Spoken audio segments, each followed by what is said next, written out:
Jésus à Jérusalem. Dans toute la carrière terrestre mouvementée de Jésus, aucun événement ne fut plus attrayant, plus humainement passionnant, que cette visite à Jérusalem, la première dont il eut le souvenir. Jésus fut spécialement stimulé par l'expérience d'assister seul aux discussions du temple. Cela resta longtemps dans sa mémoire comme le grand événement de la fin de son enfance et du commencement de son adolescence. Ce fut sa première occasion de profiter de quelques jours de vie indépendante, la joie d'aller et de venir sans contrainte ni restriction. Cette brève époque sans astreinte, pendant la semaine suivant la Pâque, était la première complètement libre d'obligations dont il eût jamais profité. Il lui fallut bien des années pour retrouver, même pour peu de temps, une période pareillement dégagée de tout sentiment de responsabilité. Les femmes assistaient rarement à la fête de la Pâque à Jérusalem, leur présence n'était pas requise. Toutefois, Jésus refusa pratiquement de partir à moins que sa mère ne l'accompagnât. Quand elle se décida, cela incita beaucoup de femmes de Nazareth à faire le voyage, si bien que le groupe pascal contenait, par rapport aux hommes, la plus grande proportion de femmes qui fût jamais partie de Nazareth pour la Pâque. Sur le chemin de Jérusalem, les pèlerins chantèrent de temps en temps le psaume 130. À partir du moment où ils quittèrent Nazareth jusqu'à celui où ils atteignirent le sommet du mont des Oliviers, Jésus resta constamment tendu dans l'expectative. Pendant toute sa joyeuse enfance, il avait entendu parler avec respect de Jérusalem et de son temple. Maintenant, il allait bientôt les contempler réellement. Vu du mont des Oliviers, puis de l'extérieur en l'examinant de plus près, le temple avait plus que comblé les espérances de Jésus, mais, quand le garçon eut franchi les portes sacrées, la grande désillusion commença. En compagnie de ses parents, Jésus traversa les enceintes du temple pour aller rejoindre le groupe des nouveaux fils de la loi qui étaient sur le point d'être consacrés citoyens d'Israël. Il fut un peu déçu par la tenue générale de la foule dans le temple, mais le premier grand choc du jour survint quand sa mère les quitta pour se rendre dans la galerie des femmes. Il n'était jamais venu à l'idée de Jésus que sa mère ne l'accompagnerait pas aux cérémonies de consécration, et il était tout à fait indigné qu'elle eût à supporter une aussi injuste discrimination. Il en fut profondément froissé, mais, à part quelques protestations auprès de son père, il ne dit rien. Par contre, il réfléchit, et réfléchit profondément, comme ses questions aux scribes et aux docteurs de la loi le prouvèrent une semaine plus tard. Jésus participa au rite de la consécration, mais fut déçu par leur caractère superficiel et routinier. Il n'y trouva pas l'intérêt personnel qui caractérisait les cérémonies de la synagogue à Nazareth. Il retourna ensuite saluer sa mère et se prépara à accompagner son père pour sa première tournée dans le temple et les cours, galeries et corridors divers. Les enceintes du temple pouvaient contenir plus de 200 000 fidèles à la fois. L'immensité de ces bâtiments, en comparaison de ce qu'il avait déjà vu, fit une grande impression sur lui, mais il s'intéressa davantage à méditer sur la signification spirituelle des cérémonies du temple et du culte qui y étaient associés. Beaucoup de rites du temple avaient frappé d'une manière touchante son sens de la beauté et du symbole, mais il était toujours déçu par les explications du sens réel des cérémonies que ses parents lui offraient en réponse à ses multiples et pénétrantes questions. Jésus refusait absolument d'accepter les éclaircissements sur le culte de la dévotion religieuse quand il impliquait une croyance au courroux de Dieu ou à la colère du Tout-Puissant. Dans une nouvelle discussion de ces questions, après la fin de la visite au temple, alors que son père insistait avec douceur pour qu'il acceptât les croyances orthodoxes des Juifs, Jésus se retourna soudainement vers ses parents, regarda son père dans les yeux, d'une manière suppliante, et dit « Mon père, cela ne peut pas être vrai, le Père qui est aux cieux ne peut pas regarder ainsi ses enfants égarés sur terre. Le Père céleste ne peut aimer ses enfants moins que tu ne m'aimes. Si mal avisés que soient mes actes, je sais bien que jamais tu ne pourrais déverser sur moi ta colère ni donner libre cours à ton courroux. Si toi, mon Père terrestre, tu reflètes le divin si humainement, combien plus le Père céleste doit-il être rempli de bonté et débordé de miséricorde. Je refuse de croire que mon Père céleste m'aime moins que mon Père terrestre. Quand Joseph et Marie entendirent ces mots de leur fils aîné, ils se tinrent quoi. Jamais plus ils n'essayèrent de changer sa conception de l'amour de Dieu et de la miséricorde du Père qui est dans les cieux. 1. Jésus visite le temple. Sur tous les parvis du temple que Jésus parcourut, il fut choqué et esséhuré par l'esprit d'irrévérence qu'il y remarqua. Il estimait que la conduite des foules au temple était incompatible avec leur présence dans la maison de son Père. Mais il reçut le plus grand choc de sa jeune vie quand son père l'accompagna dans la cour des gentils où le bruyant jargon, les éclats de voix et les jurons se mêlaient confusément aux bêlements de moutons et au babillage bruyant trahissant la présence des changeurs, des marchands d'animaux propitiatoires et des vendeurs de diverses autres marchandises. Par-dessus tout, son sentiment des convenances fut outragé par la vue des frivoles courtisanes paradant dans cette enceinte du temple, exactement comme les femmes fardées qu'il avait vues si récemment lors d'une visite à Séphorie. Cette profanation du temple mit le comble à son indignation juvénile et il n'hésita pas à l'exprimer franchement à Joseph. Jésus admira l'atmosphère et le service du temple, mais fut choqué par la laideur spirituelle qui transparaissait sur les visages de tant d'adorateurs insouciants. Ils descendirent ensuite dans la cour des prêtres sous le rebord de pierre devant le temple, à l'emplacement de l'autel, pour observer la mise à mort des troupeaux d'animaux et les ablutions à la fontaine de bronze pour laver le sang des mains des prêtres sacrificateurs. Les taches de sang sur le dallage, les mains ensanglantées des prêtres et les cris des animaux mourants dépassèrent ce que pouvait supporter ce garçon de Nazareth amoureux de la nature. Ce terrible spectacle l'esséhura. Il s'accrocha au bras de son père et le supplia de l'emmener ailleurs. Ils retraversèrent les cours des gentils, même les rires grossiers et les plaisanteries profanes qu'il y entendit furent un soulagement pour Jésus après ce qu'il venait de contempler. Joseph vit combien son fils avait été esséhuré par les rites du temple, il l'emmena sagement voir la « belle porte », la porte artistique faite de bronze corinthien. Mais Jésus en avait eu assez pour sa première visite au temple. Ils retournèrent chercher Marie dans la cour supérieure et marchèrent pendant 1 heure, au grand air, hors de la foule en regardant le palais d'Asmonée, la maison imposante d'Hérode et la tour des gardes romains. Pendant cette promenade, Joseph expliqua à Jésus que seuls les habitants de Jérusalem avaient la permission d'assister aux sacrifices quotidiens dans le temple, et que les habitants de Galilée n'y venaient que 3 fois par an pour participer au culte, à la Pâque, à la fête de la Pentecôte, 7 semaines après la Pâque, et à la fête des Tabernacles en octobre. Ces fêtes avaient été instaurées par Moïse. Ils discutèrent ensuite sur les 2 dernières fêtes établies, celle de la consécration et celle de Pourim, après quoi ils regagnèrent leur logement et se préparèrent à célébrer la Pâque. 2. Jésus et la Pâque. 5 familles de Nazareth furent invitées par la famille de Simon de Béthanie pour la célébration de la Pâque où s'y associèrent, Simon ayant acheté l'agneau pascal pour toute la compagnie. C'était le massacre en si grand nombre de ces agneaux qui avait tellement affecté Jésus pendant sa visite au temple. Le projet avait été de manger la Pâque avec la famille de Marie, mais Jésus persuada ses parents d'accepter l'invitation à se rendre à Béthanie. Cette nuit-là, ils se réunirent pour les rites de la Pâque, mangeant la viande rôtie avec du pain sans levain et des herbes amères.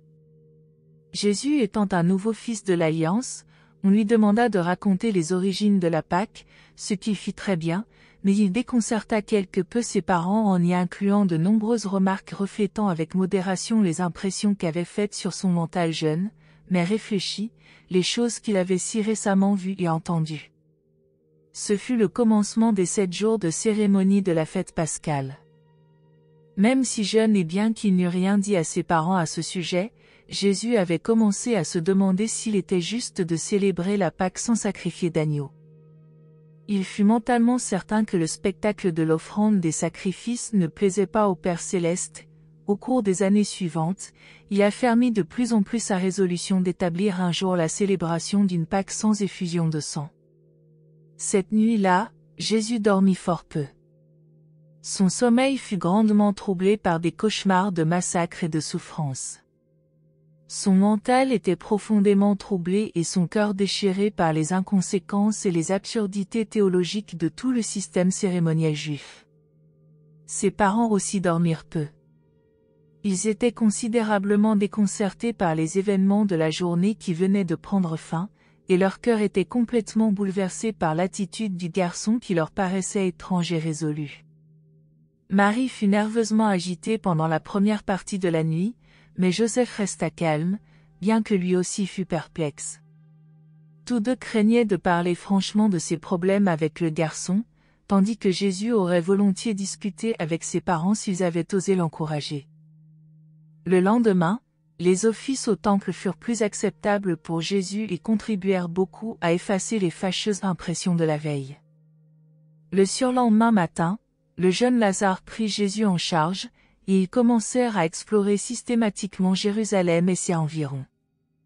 Avant la fin de la journée, Jésus découvrit les divers endroits autour du temple où des conférenciers enseignaient et répondaient aux questions.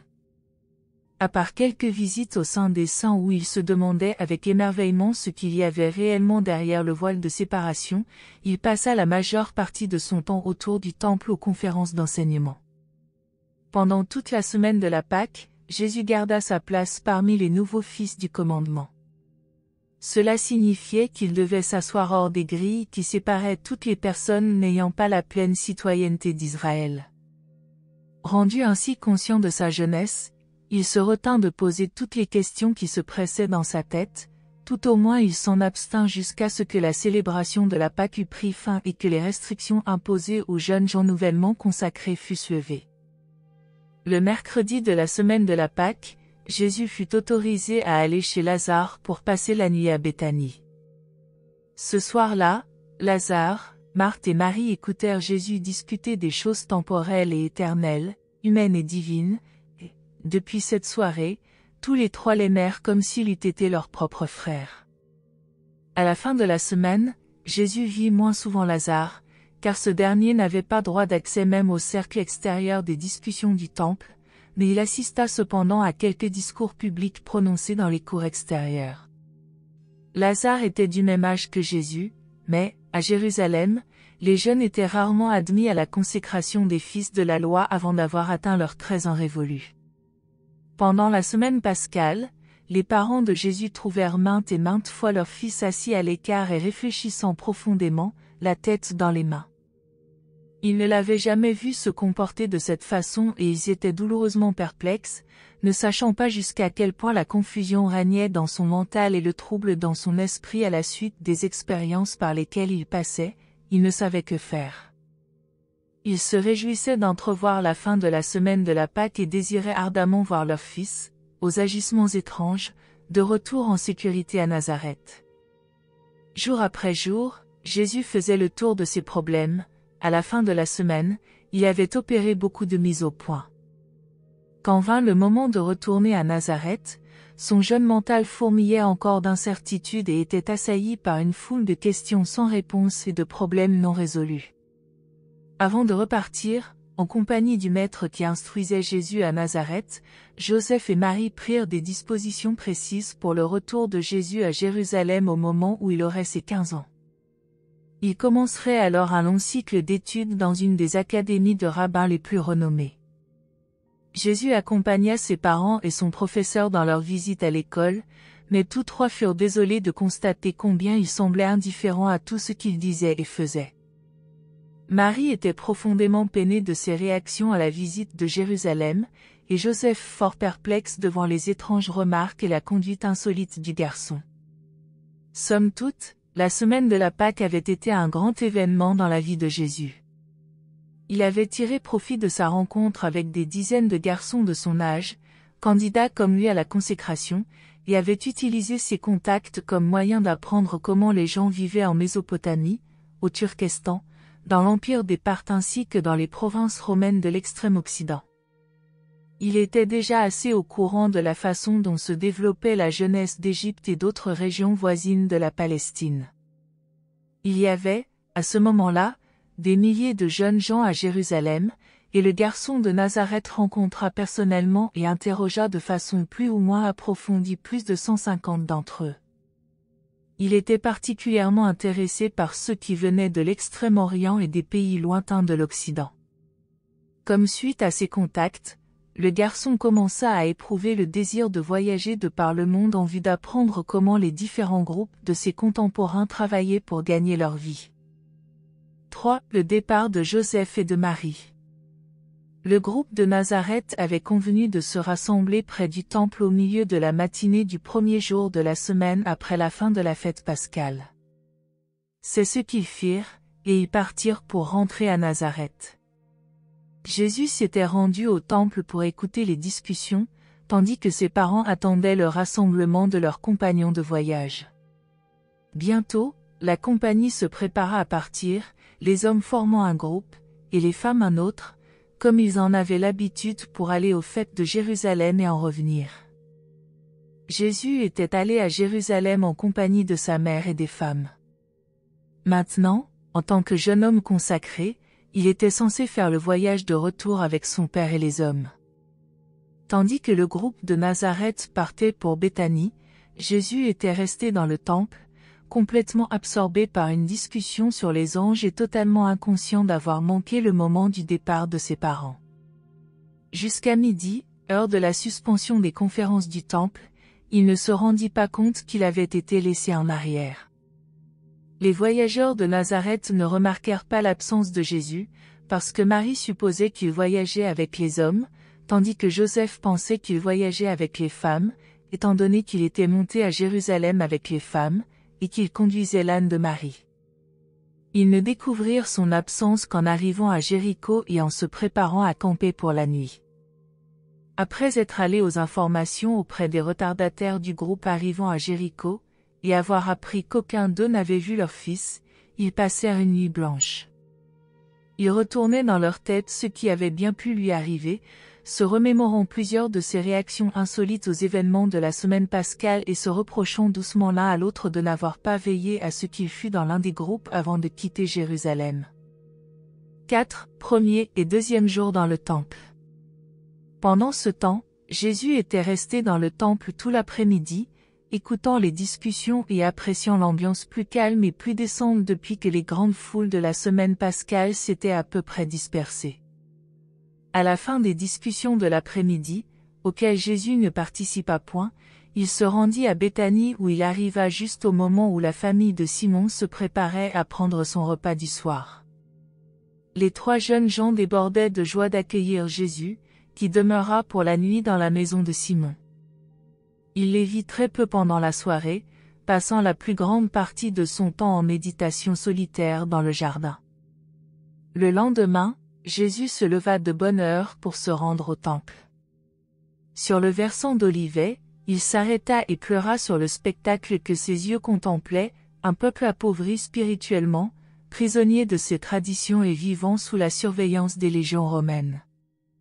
Tôt dans la matinée, il était dans le temple avec l'idée bien arrêtée de prendre part aux discussions. Pendant ce temps, Joseph et Marie s'étaient, eux aussi, levés à l'aube avec l'intention de revenir sur leur pas à Jérusalem. D'abord ils se rendirent en hâte à la maison de leurs parents, chez lesquels ils avaient logé en famille pendant la semaine de la Pâque, mais l'enquête révéla que personne n'avait vu Jésus. Après l'avoir cherché toute la journée sans trouver sa trace, ils retournèrent pour la nuit chez leurs parents. À la deuxième conférence, Jésus s'était enhardi à poser des questions et participa aux discussions du temple d'une manière stupéfiante, mais toujours compatible avec sa jeunesse. Parfois ces questions incisives embarrassaient quelque peu les docteurs érudits de la loi juive, mais il témoignait d'un tel esprit de candide honnêteté, doublé d'une soif si évidente d'apprendre que la majorité des docteurs du temple étaient disposés à le traiter avec considération. Mais, quand il se permit de mettre en doute qu'il fût juste de mettre à mort un gentil ivre, égaré hors de la cour des gentils et entré inconsciemment dans les enceintes interdites et réputées sacrées du temple, un des docteurs les plus intolérants s'impatienta de ces critiques implicites, le toisa du regard et lui demanda son âge. Jésus répondit, « Il me manque un peu plus de 4 mois pour avoir 13 ans. » Alors, répliqua le docteur maintenant courroucé, « Pourquoi es-tu ici puisque tu n'es pas en âge d'être un fils de la loi ? Quand Jésus eut expliqué qu'il avait été consacré pendant la Pâque et qu'il était un étudiant de Nazareth ayant terminé ses classes, les docteurs répondirent unanimement d'un air moqueur, « Nous aurions dû le savoir, il est de Nazareth. » Mais le docteur qui présidait affirma que Jésus n'était pas à blâmer si les dirigeants de la synagogue de Nazareth l'avaient techniquement reçu à 12 ans au lieu de 13, bien que plusieurs de ses détracteurs s'en fussent allés. On décida que le garçon pouvait tranquillement prendre part comme élève aux discussions du temple. Lorsque cette deuxième journée au temple fut terminée, Jésus retourna encore une fois à Béthanie pour la nuit. De nouveau, il sortit dans le jardin pour méditer et prier. Il était évident que son mental était absorbé à considérer de graves problèmes. 5. Le troisième jour dans le temple. Au cours du troisième jour de Jésus au temple avec les scribes et les docteurs, de nombreux spectateurs, ayant entendu parler de ce jeune homme de Galilée, affluèrent pour jouir du spectacle d'un jeune garçon confondant les sages docteurs de la loi.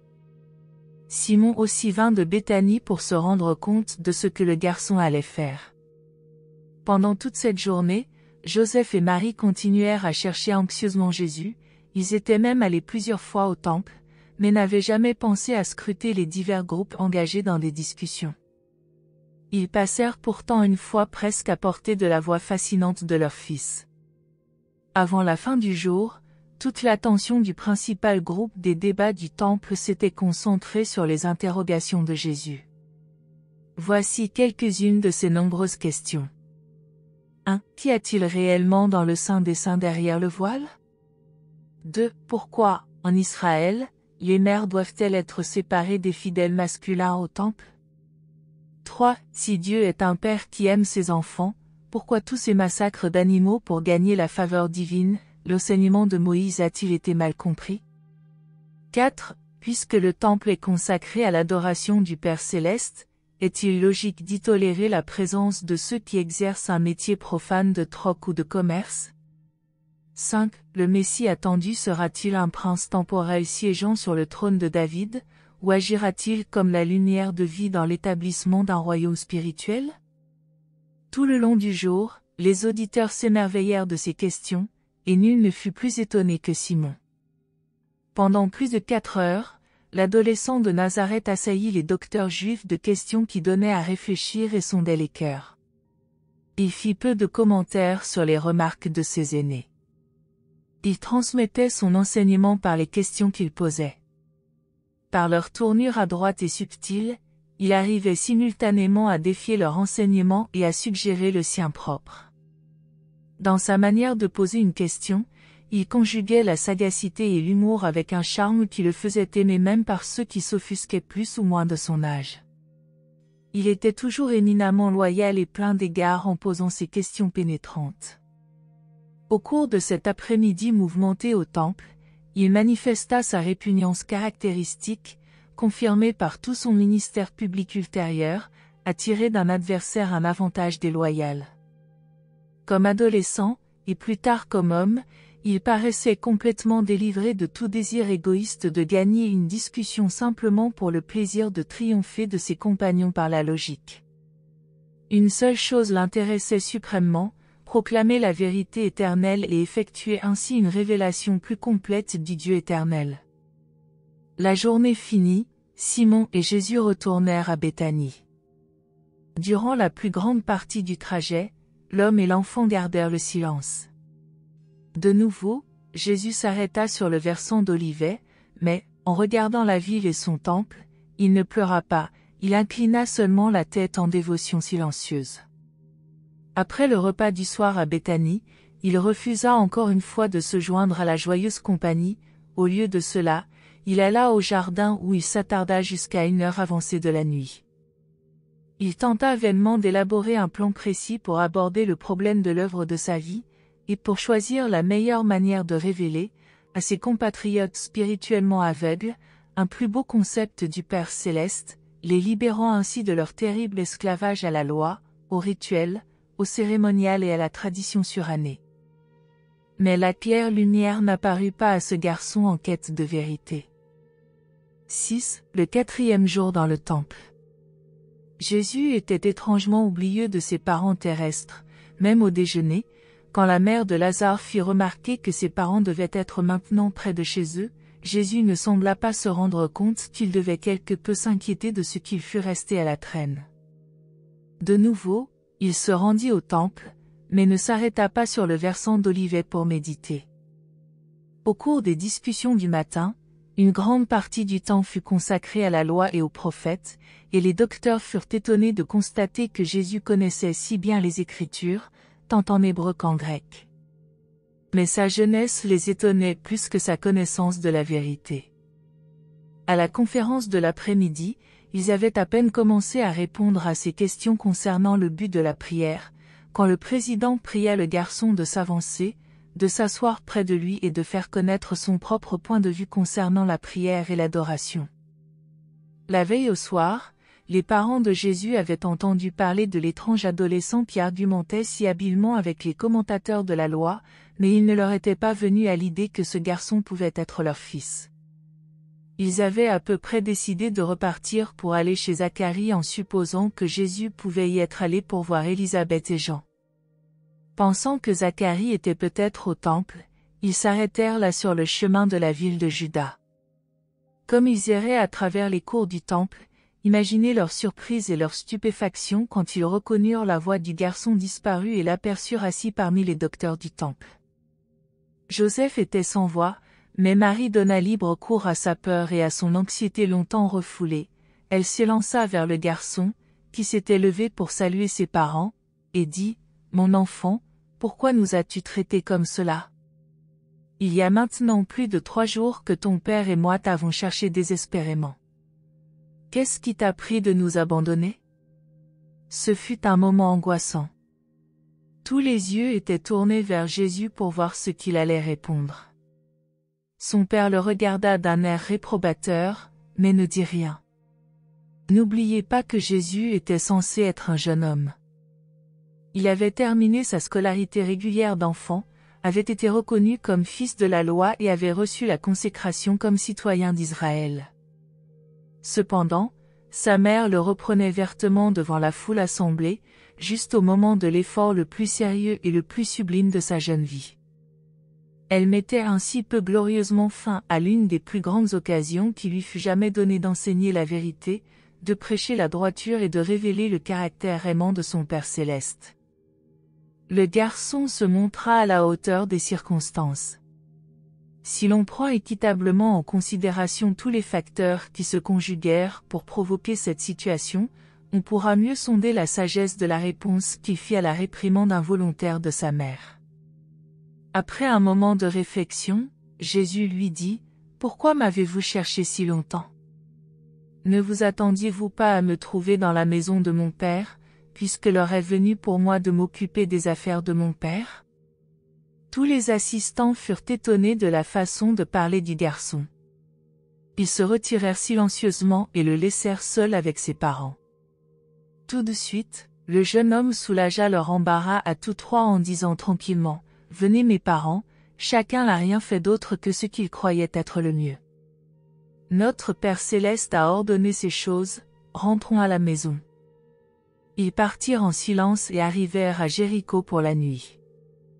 Ils s'arrêtèrent une fois seulement, sur le versant d'Olivet, quand le garçon leva son bâton en l'air, frémissant des pieds à la tête sous le choc d'une émotion intense, dit, « Ô Jérusalem, Jérusalem et ses habitants, quels esclaves vous êtes, subordonnés au joug des Romains et victimes de vos propres traditions, mais je reviendrai purifier le temple et délivrer mon peuple de cette servitude. » Pendant les 3 journées de voyage vers Nazareth, Jésus ne dit presque rien, ses parents non plus ne parlèrent pas beaucoup en sa présence.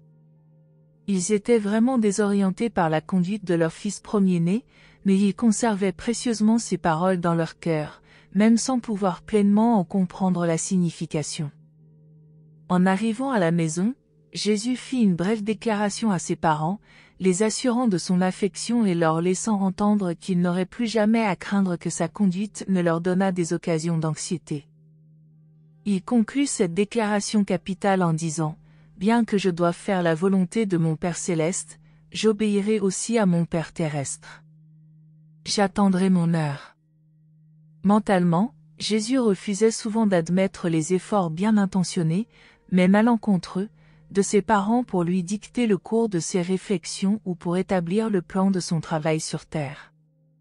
Toutefois et de toutes les manières compatibles avec sa consécration à la volonté de son Père du paradis, il se conformait de la meilleure grâce aux désirs de son Père terrestre et aux habitudes de sa famille charnelle.